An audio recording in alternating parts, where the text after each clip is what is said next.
Janasena party ఆవిర్భావ దినోత్సవానికి సర్వం సిద్ధమైంది. రాజమహేంద్రవరం ఆర్ట్స్ కాలేజీ మైదానంలో మధ్యాహ్నం జనసేన ఆవిర్భావ దినోత్సవం జరగనుంది. ఈ వేదిక నుంచే జనసేన అధ్యక్షుడు పవన్ కళ్యాణ్ ఎన్నికల మేనిఫెస్టోని ప్రకటించనున్నారు. రైతులకు 8,000 రూపాయల ఆర్థిక చేయూతతో పాటు పలు కీలక ప్రకటనలు చేయనున్నారు. తద్వారా పార్టీ తరపున ఎన్నికల శంఖారావాన్ని పూరించనున్నారు.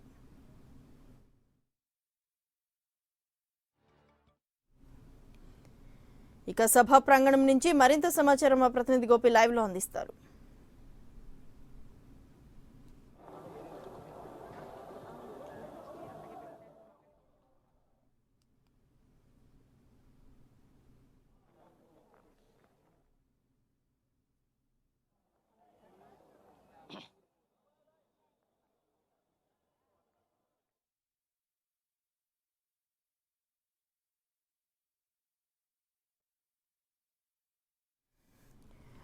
మొత్తం మీద జనసేన పార్టీ ఆవిర్భావ సభ రాజమహేంద్రవరంలో మరికొన్ని గంటల్లోనే జరగబోతోంది. ఈ మధ్యాహ్నం పవన్ కళ్యాణ్ రాజమహేంద్రవరం చేరుకొని ఎన్నికలకు సంబంధించి అలాగే ఎన్నికలు దగ్గర పడుతున్న వేళ పార్టీ మేనిఫెస్టోకి సంబంధించి కీలక వివరాలను వెల్లడించే అవకాశం కనిపిస్తోంది. ఇప్పటికే మనం విజువల్స్ లో స్పష్టంగా చూడొచ్చు. జనసేన పార్టీ ఆవిర్భావ సభ పెద్ద ఎత్తున నిర్వహించనున్న నేపథ్యంలో రాజకీయం అంటే ఎన్నికల సమర శంఖారావానికి సంబంధించి ఇక్కడి నుంచే జనసేన అధినేత కీలక ప్రకటనలు చేసే అవకాశం ఉందని పార్టీ నేతలు ఇప్పటికే స్పష్టంగా తెలియజేస్తున్నారు.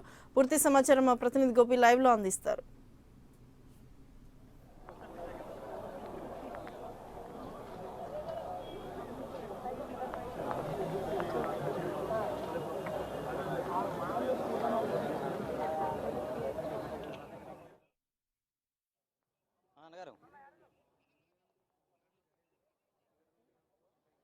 తూర్పుగోదావరి జిల్లా రాజమహేంద్రవరం వేదికగా మరికొన్ని గంటల్లోనే జనసేన పార్టీ ఆవిర్భావ సభ అట్టహాసంగా జరగనుంది. దానికి సంబంధించి ఏర్పాట్లను ఒక్క రోజులోనే ఆగమేఘాలపై రూపొందించినటువంటి పరిస్థితి ఉంది. ముఖ్యంగా లక్షలాది మంది జనశ్రేణులతో పాటు అభిమానులు కూడా ఈ మీటింగ్కు హాజరు కానున్నారు.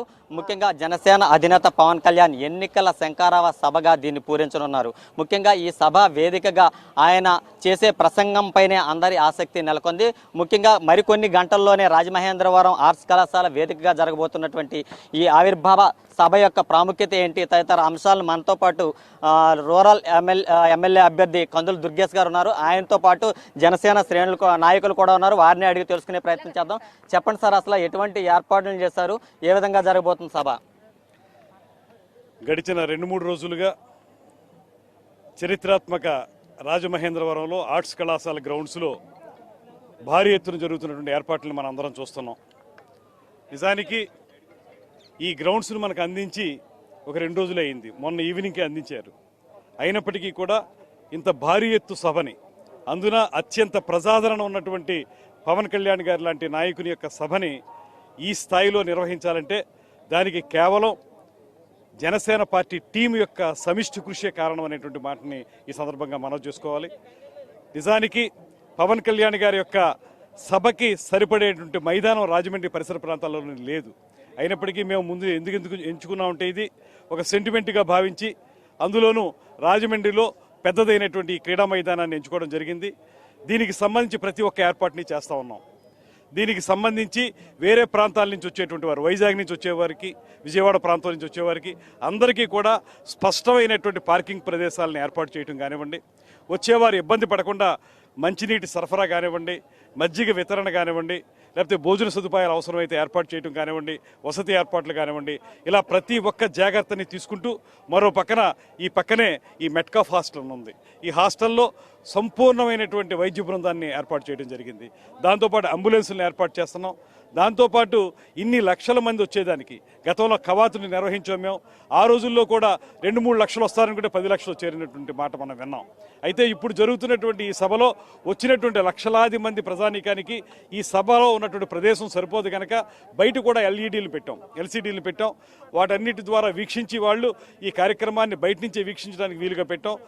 జాగ్రత్తగా నడపడానికి ఎంత ఉత్సాహంతో అయితే ప్రజలందరూ వస్తున్నారో తిరిగి సురక్షితంగా వారందరూ ఇళ్లకు వెళ్లేదానికి వీలుగా అన్ని జాగ్రత్తలను తీసుకోవడం జరుగుతుంది. ఈ సభ పెద్ద ఎత్తున విజయవంతం అవుతుందనేటువంటి నమ్మకం మా అందరికీ ఉంది. మీరు చెప్పండి, ఎన్ని లక్షల మంది ఈ సభకు హాజరవుతారని భావిస్తున్నారు? మహిళలు వచ్చే అవకాశం ఉందండి? మహిళలు చాలా భారీ ఎత్తులో వాళ్ళకి కూడా ఏర్పాట్లు చేసాం. మహిళలు భారీ ఎత్తులో వస్తారు. ఎందుకంటే ఇప్పటికే మాకు చాలా జిల్లాల నుంచి కమిటీలో ఉన్నవారు, అలాగే కమిటీ ఇతర ఉన్న వాళ్ళు కూడా ఫోన్లు చేశారు. ఒక్కొక్క చోట నుంచి కూడా మహిళలు భారీ ఎత్తులో వస్తున్నారు. మహిళలకు కూడా ప్రత్యేకమైన ఏర్పాట్లు చేసాము. మహిళలకి బార్కెట్లు ప్రత్యేకించి పెట్టి వాళ్ళకి సెక్యూరిటీ అనేది కూడా, మహిళా సెక్యూరిటీ అనేది కూడా ఇప్పించాము.